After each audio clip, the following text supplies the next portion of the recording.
Hi friends, welcome to Angel Tailoring and Designer class.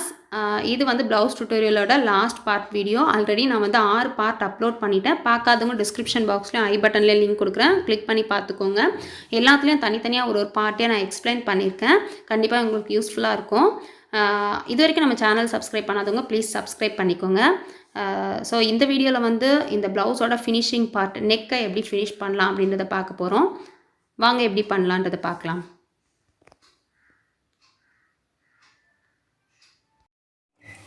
இப்போ நம்ம cut பண்ணி வச்சுருக்க கிராஸ் பீஸ் எல்லாம் ஒன்றா ஃபஸ்ட்டு ஜாயின் பண்ணிக்கலாம். ஜாயின் பண்ணுறதுக்கு பார்த்திங்கன்னா இதோட ஷேப் வந்து இந்த பக்கம் பார்த்த மாதிரி இருக்குல்ல, இதோட ஷேப்பும் இந்த பக்கம் பார்த்த மாதிரி இருக்குது. பட் இப்படி வச்சு நம்ம ஜாயின் பண்ணக்கூடாது, இதை வந்து இப்படி வச்சு ஜாயின் பண்ணணும். ஸோ இப்படி வச்சு ஜாயின் பண்ணணும். உங்களுக்கு புரியுதா அப்படின்னு தெரியல. இந்த ஷேப் வந்து இப்படி இருக்குல்ல, இதுலேயும் இது ஜாயின் பண்ணக்கூடாது. அதுக்கு பதிலாக இதை டர்ன் பண்ணி இப்படி வச்சு தான் ஜாயின் பண்ணோம். அதுக்கு முன்னால் நம்ம இந்த ஷேப்பை கரெக்ட் பண்ணிக்கலாம். ரெண்டுத்துலேயும் ஒரே அளவாக ஷேப் இருக்க மாதிரி இருக்கணும். ஃபஸ்ட்டு வந்து இந்த ஷேப்பை நம்ம கரெக்ட் பண்ணிக்கலாம். இங்கே பார்த்தீங்கன்னா ஒன்று வந்து கொஞ்சம் சின்னதாக இருக்குது, இன்னொன்று வந்து கொஞ்சம் மேலே இருக்குது. ரெண்டுமே ஈவனாக இருக்க மாதிரி வச்சுட்டோம் அப்படின்னா நமக்கு வந்து அந்த ஷேப் நம்ம வைக்கும் போது கரெக்டாக வரும். அதுக்காக தான் இப்போ ரெண்டுமே ஒரே அளவில் இருக்க மாதிரி இருக்குது. இப்போ இந்த பீஸை வந்து இப்படி வச்சுக்கோங்க.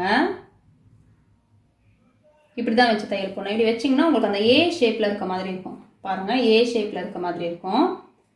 ஸோ இப்படி வச்சு தையல் போட்டோன்னா தான் நமக்கு கரெக்டாக இருக்கும். நான் தையல் போட்டு காட்டுறேன்.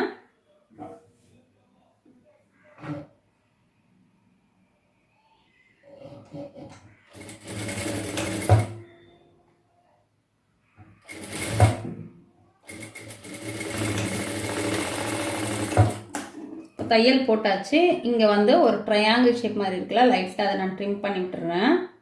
இப்போ டேர்ன் பண்ணால் உங்களுக்கு தெரியும் பாருங்கள். நம்ம இப்படி தான் வச்சு தையல் போட்டிருக்கிறோம். பட் நம்ம டேர்ன் பண்ணும்போது அதோட ஸ்ட்ரைட் தெரியும். இங்கே பாருங்கள், இப்போ பார்த்தா நமக்கு அந்த ஸ்ட்ரைட்டாக மாறிடுச்சு. இது ஏன் நம்ம இந்த மாதிரி கிராஸ் பீஸ் தைக்கிறோம் அப்படின்னா, நம்ம நெக் வந்து ரவுண்ட் ஷேப்பில் இருக்குது அப்படின்றதால நமக்கு நல்லா வளைஞ்சி வரணும் அப்படின்றதுக்காக தான் கிராஸ் பீஸில் ஸ்டிச் பண்ணுறோம். இப்போ நெக்ஸ்ட் வந்து அடுத்தடுத்த பீஸ் நம்ம ஜாயின் பண்ணிக்கலாம். ஃபஸ்ட் இந்த ஷேப் செக் பண்ணிக்கோங்க, எந்த அளவு கரெக்டாக இருக்கா இல்லையா அப்படின்றத செக் பண்ணிவிட்டு ட்ரிம் பண்ணி விட்டுட்டு எப்படி இருக்கோ அதுக்கு அப்படியே ஆப்போசிட்டில் இப்படி வைக்கணும். இப்படி வச்சு தையல் போடணும். ஸோ தையல் போடும்போது நான் பட்டியில் சொன்ன மாதிரி ஒரு ட்ரையாங்கிள் ஷேப் மாதிரி இந்த பக்கம் வெளியே வரும்.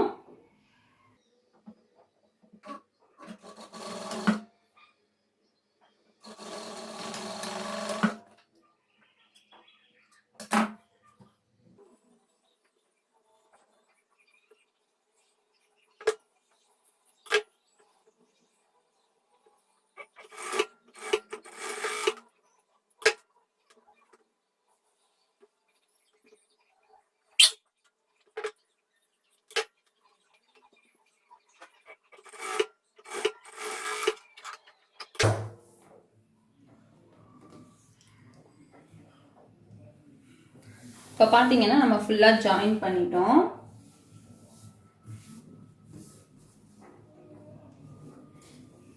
ஜாயின் பண்ணதுக்கப்புறம் நம்மளோட ப்ளவுஸ் எடுத்துக்கலாம். நல்ல பக்கம் டர்ன் பண்ணி வச்சுக்கோங்க. இது நல்ல பக்கம் ஐ வச்சு ஸ்டிச் பண்ணியிருக்கோம்ல, ஐக்காக ஸ்டிச் பண்ணியிருக்கோம்ல, அந்த பக்கம் இப்படி வச்சுட்டு இப்படி வச்சுக்கோங்க. இதோடது வந்து தையல் வந்து நம்ம மேலே பார்த்த மாதிரி வச்சுக்கணும். ஸோ தையல் வந்து மேல் பக்கமாக இருக்க மாதிரி வச்சுக்கிட்டு இங்கே ஒரு 1/4 இன்ச்சை விட கொஞ்சம் அதிகமாக வெளியே விட்டுருங்க. விட்டுட்டு நம்ம அப்படியே தையல் போட வேண்டியது தான். இது வந்து அந்த ஷேப் எடுத்துகிட்டு வரது தான் நம்ம கையில் இருக்குது. நம்ம அது வளைச்சி எடுக்கிறதுல தான் ஷேப் வரும், சுருக்கம் வராது, நீட்டாக இருக்கும். நான் எல்லாத்துலேயுமே சொல்கிற மாதிரி இதுலேயுமே வந்து கொஞ்சம் லூஸ் விட்டு ஸ்டிச் பண்ணுமே தவிர இழுக்கக்கூடாது. இந்த பீஸை நம்ம இழுக்கவே கூடாது, மெயின் பீஸையும் இழுக்கக்கூடாது. ஸோ இப்படியே வச்சு வளைச்சி வச்சு தையல் போடணும். ரவுண்ட் ஷேப்புகளில் எல்லா இடத்துலையுமே நம்ம அப்படி தான் வளைச்சி தையல் போடணும்.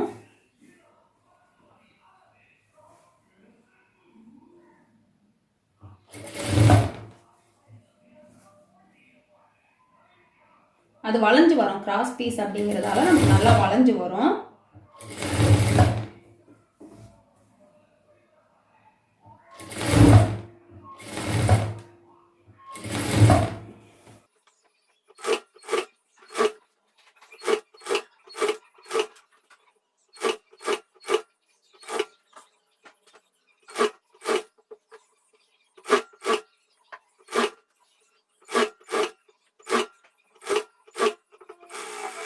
பண்ணிவிட்டு இங்கே பார்த்தீங்கன்னா உங்களுக்கு தெரியும் இந்த ரவுண்ட் ஷேப்பு கிட்ட மட்டும் இப்படி ஒரு சுருக்கம் வர மாதிரி இருக்கும். அந்த இடத்துல தையல் போட்டதுக்கும் கொஞ்சம் முன்னாடியே வர மாதிரி ஒரு சின்னதாக இப்படி ஒரு கட் போட்டுக்கோங்க. தையல் கிட்ட போகவே கூடாது. சரி, தையல் போடாமலும் தைக்கலாம். கொஞ்சம் சுருக்கம் வர மாதிரி இருக்கும், அதனால் இந்த மாதிரி போட்டுக்கோங்க. இங்கே ஒரு 3 நாட்ச் கட் போட்டிருக்கேன். அதே மாதிரி இங்கே ரவுண்டு வர இடத்துலையும் இங்கே பார்த்தீங்கன்னா தெரியும், இப்படி சுருண்டு நிற்கிறீங்க. இப்படி வச்சிங்கனாலே சுருண்டு நிற்கும் அந்த ரவுண்டு வர இடத்துல. ஸோ அதை இப்படி ஓப்பன் பண்ணி விட்டுட்டு இந்த ரவுண்டு வர இடத்துல மட்டும் ஒரு குட்டி குட்டியாக ஒரு 2-3 கட்டு. அதே மாதிரி இந்த பக்கமும் குட்டி குட்டியாக கட்டு.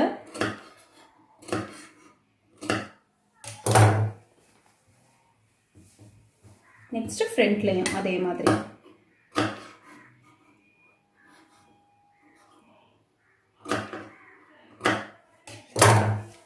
போட்டாச்சு. நெக்ஸ்ட் பார்த்தீங்கன்னா இப்படி ஃபோல்ட் பண்ணி இது வந்து ஒரு 1/4 இன்ச் அளவுக்கு இருந்தால் போதும். பேலன்ஸ் நான் கட் பண்ணிடுறேன். இப்படி ஃபோல்ட் பண்ணி இங்கே பாருங்கள், இந்த தையல் போட்டோம்ல, இந்த தையல் வந்து மேலே எடுத்து விட்டுருக்கேன். இப்படி ஃபோல்ட் பண்ணி இதை இப்படி ஃபோல்ட் பண்ணிவிட்டு அதுக்கப்புறம் இந்த அடிஷ்னலாக இருக்கிற பீஸை இந்த தையல், அதாவது இந்த பிசரு கீழே தச்சிருக்கோம்ல அந்த துணி அளவுக்கு மடிக்கணும். அது உங்கள் கையில் அந்த கிளாத் இருக்கும்போது தான் உங்களுக்கு புரியும் என்ன சொல்கிறோம் அப்படிங்கிறது. இப்படி மடிச்சுட்டு இந்த இடத்துல தையல் போடணும். அதாவது இந்த மெயின் பார்ட்டும் இப்போ நம்ம அடிஷ்னலாக ஜாயின் பண்ண பீஸுக்கும் மிடில் ஓரத்தில் படிமான தையல் மாதிரி போடணும். இது ஸ்டார்டிங்கில் அவ்வளோ சீக்கிரம் வந்துடாது, போட போட தான் உங்களுக்கு கரெக்டாக வரும். ஒரு முறை தைக்கும் போதும் இந்த தையலை வந்து இப்படி உள்ளே வச்சுட்டு அதுக்கப்புறம் இந்த கிளாத்தை லைட்டாக கையில் எடுத்து இப்படி வச்சு இப்படி பிடிச்சிக்கோங்க. இப்படி பிடிச்சிட்டு இப்படி ஃபோல்ட் பண்ணிக்கோங்க. ஃபோல்ட் பண்ணிவிட்டு நம்ம தையல் போடலாம். நம்ம எந்த அளவுக்கு அரேஞ்ச் பண்ணமோ அந்த அளவுக்கு தைச்சிட்டு திரும்பி விட்டுட்டு திரும்பவும் டர்ன் பண்ணி இந்த கிளாத்தை வந்து இப்படி நல்லா உள்ளே வச்சுட்டு இப்படி ஃபோல்ட் பண்ணிவிட்டு இப்படி ப்ரெஸ் பண்ணி விட்டுட்டு தையல் போட்டுக்கலாம். ஸோ ஒரு டைமாக நம்ம அப்படி தான் பண்ணணும். எல்லா தையல் தெரிஞ்சவங்க ரொம்ப எக்ஸ்பர்ட் ஆனவங்களும் இப்படி தான் பண்ணுவாங்க. ஸோ இதை நீங்கள் கரெக்டாக பண்ணிங்கனாலே உங்களுக்கு நெக் ஃபினிஷிங் நீட்டாக வந்துடும்.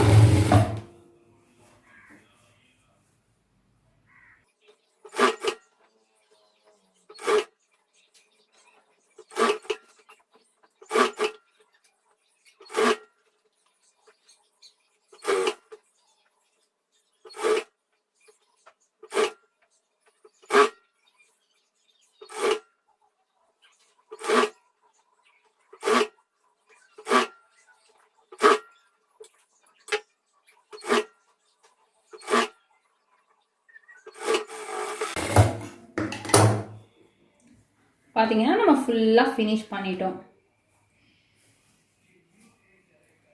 நெக்ஸ்ட் வந்து இந்த மாதிரி அடிஷ்னலாக பீஸ் இருக்கிற மாதிரி இருந்ததுன்னா இப்படி நீங்கள் லைட்டாக கட் பண்ணிக்கோங்க. கட் பண்ணும்போது ரொம்ப கேர்ஃபுல்லாக பண்ணுங்கள், அப்படி இல்லைனா மெயின் பீஸ் கட் ஆகிடும்.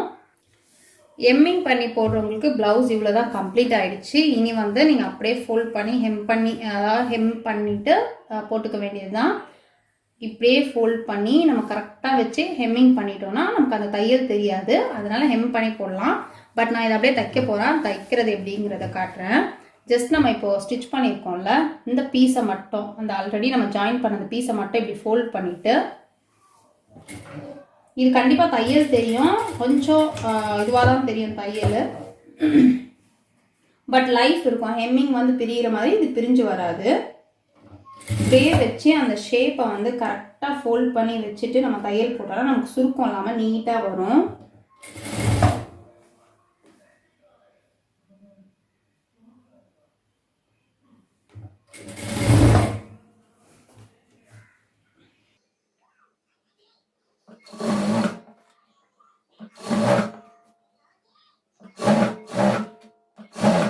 இப்போ பாருங்க, இது ஃப்ரண்ட்டு எந்த அளவுக்கு நீட்டாக வந்திருக்கு பாருங்க.